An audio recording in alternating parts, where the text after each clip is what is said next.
मैं अर्ज़ कर रहा था कि बहसीयत मुसलमान हमारा ये अक़ीदा है कि अल्लाह कादिर मुतलक है।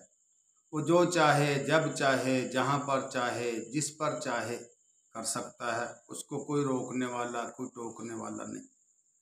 तो ऐसे ही खाने के बारे में अक़ीदा ये है कि अल्लाह जिसको जो चाहे खिला सकता है, जिसको चाहे ना खिलाए। तो वो एक बेटा माँ से बहस कर रहा था। माँ कह रही थी बेटा अल्लाह ही खिलाता है। बेटा कहता है नहीं अम्मा, ये तो तुम बूढ़ों का मौक़िफ़ है। तो हम तो ये समझते हैं कि बंदा ही खाता है। अगर बंदा ना खाए तो अल्लाह कैसे खिला सकता है, नऊज़ुबिल्लाह। तो माँ कहने लगी बेटा नहीं, अल्लाह ही खिलाता है। अल्लाह अगर इजाज़त ना दे तो बंदा नहीं खा सकता, और अल्लाह का अगर हुक्म हो तो फिर बंदा ना भी चाहे तो खाना पड़ता है। तो वो इतने पर ही गुस्से में आ गया, कहने लगा चलो ठीक है, आज मैंने खाना नहीं खाना, मैं देखता हूँ अल्लाह कैसे खिलाता है। तो माँ ने कहा बेटा ये तो तुमको खाना ही पड़ेगा अगर अल्लाह का हुक्म हुआ तो कहता मैं देखता हूँ आज अल्लाह कैसे नऊज़ुबिल्लाह खिलाता है। तो वो शाम तक उसने खाना नहीं खाया। शाम को माँ ने कहा बेटा तुम भूखे हो, खा लो, कमज़ोर हो जाओगे। कहने लगा मैं नहीं खाता। तो माँ ने जब इसरार किया, उसने ऐसा किया कि घर से बाहर निकल गया। घर की बैक साइड पे एक कब्रिस्तान था, वहाँ पर चला गया, जाकर सो गया। तो ऐसे में ये जितने भी जराइम पेशा, डकैत, चोर वगैरह लोग होते हैं ना, इनकी कब्रिस्तान के अंदर ठिकाने बने होते हैं। कब्रिस्तान ही इनकी अमाजगाह होता है। तो रात को बस्ती के अंदर चोर आए, वहाँ पर बैठकर मीटिंग करने लगे, मशवरा करने लगे। अचानक नज़र पड़ी कि एक आदमी सोया हुआ है।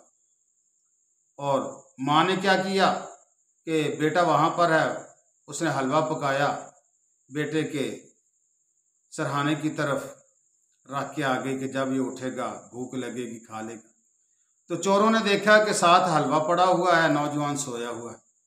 तो उन्होंने अपने तौर पे, अपने हिसाब से, अपने जाविये से सोचा कि ये कुछ चालाकी ना हो हमें फंसाने की। ये जो हलवा तो ताज़ा लगता है, लेकिन इसके अंदर कोई जहर या कोई जो होश से बेगाना कर दे, बेहोश कर दे इंसान को, ऐसी कोई दवाई ना मिलाई हो और ये उनका एजेंट हो।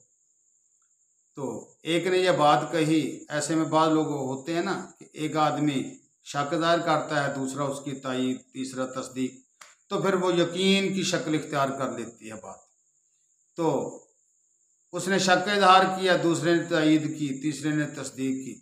तो तकरीबन यकीन की हद तक उनको ये हो गया कि ये हमारे फंसाने के लिए जाल इस्तेमाल किया गया। तो उन्होंने कहा कि चलो ऐसे करते हैं कि फिर इसका जाल इसी को फंसाने के लिए इस्तेमाल करते हैं। उस नौजवान को उठाया, कहने लगे कि तूने हलवा हमारे लिए रखा है ना कि हम बेहोश हो जाएं खाकर। चलो अब तुम्हारी सज़ा ये है कि तुम ही खाओ।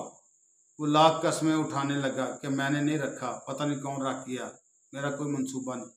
वो कहने लगे हम सब समझते हैं, अब ये है कि तुम खाओ वरना हम तुझे बहुत शदीद किस्म की मार देंगे, बहुत ज़रबे लगाएंगे।